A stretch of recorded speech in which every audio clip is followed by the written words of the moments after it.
টি-20 ফরম্যাটে মুস্তাফিজুর রহমান একেবারে top class performer.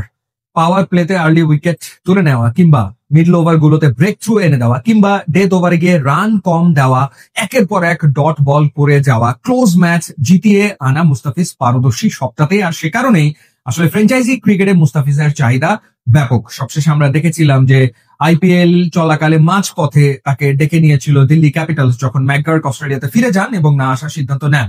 তখন মুস্তাফিজ বাংলাদেশ দলের সাথে সংযুক্ত আরব আমিরাতে অবস্থান করছিলেন এবং ইউএইর বিপক্ষে 3 ম্যাচে টি-20 সিরিজ বাংলাদেশ খেলছিল। সেখান থেকে গিয়ে তিনি দিল্লি ক্যাপিটালস এর হয়ে খেলেছিলেন 3টা ম্যাচ। তো দিল্লি ক্যাপিটালস এর মালিকেরই আর এক ভেঞ্চার হচ্ছে এই দুবাই ক্যাপিটালস, যারা আবার এই ইন্টারন্যাশনাল টি-20 লিগের সবশেষ আসরের চ্যাম্পিয়ন। তো সেই দলভুক্ত করেছে মুস্তাফিজুর রহমানকে। লুকউডের বদলি হিসেবে নেক্সট সিজনে তারা মুস্তাফিজুর রহমানকে দলে নিয়েছে।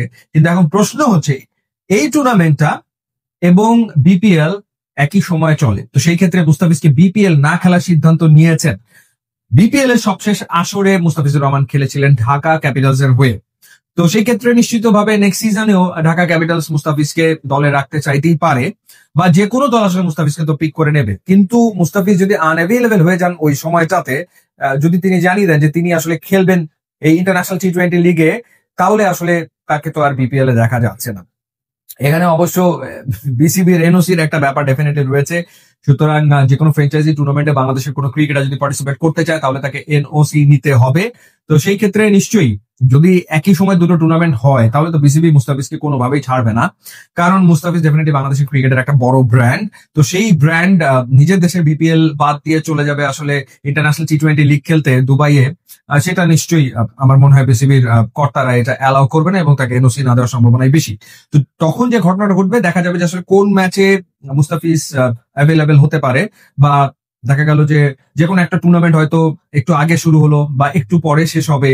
তো বিপিএল এর সাথে ওই টুর্নামেন্টের টাইমটা দেখার পর তারপরে মুস্তাফিজের অ্যাভেলেবিলিটি অনুযায়ী তিনি আসলে খেলতে পারবেন দুবাই ক্যাপিটালস এর হয়ে। আদারওয়াইজ বিসিবি তাকে তো এনওসি দেবে বলে কোনোভাবেই মনে হয় না। তো দেখা যাক কি সিদ্ধান্ত আসলে হয়। মুস্তাফিজ আরো একটা ফ্র্যাঞ্চাইজিতে পারফর্ম করবেন এবং ভালো পারফর্ম করবেন নিশ্চয়ই। এবং তার টিমে যারা রয়েছে সেই টিমে লাস্ট সিজনে রোবেন পাওয়েল খেলেছেন, স্যাম বিলিংস ক্যাপ্টেন ছিলেন, সিকান্দার রাজা খেলেছেন, এরপর গুলবাদিন নাইব খেলেছেন। সো আরো অনেক ক্রিকেটার ছিলেন, বেশ ভালো ক্রিকেটার এই দলে ছিল এবং দলটা চ্যাম্পিয়ন হয়েছিল সবশেষ আসরে। সো দেখা যাক মুস্তাফিজ খেলতে পারেন কিনা। ইউটিউব ইনস্টাগ্রাম লিঙ্ক আছে, আপনারা যোগ দিলে খুবই খুশি হবো। And thanks for watching.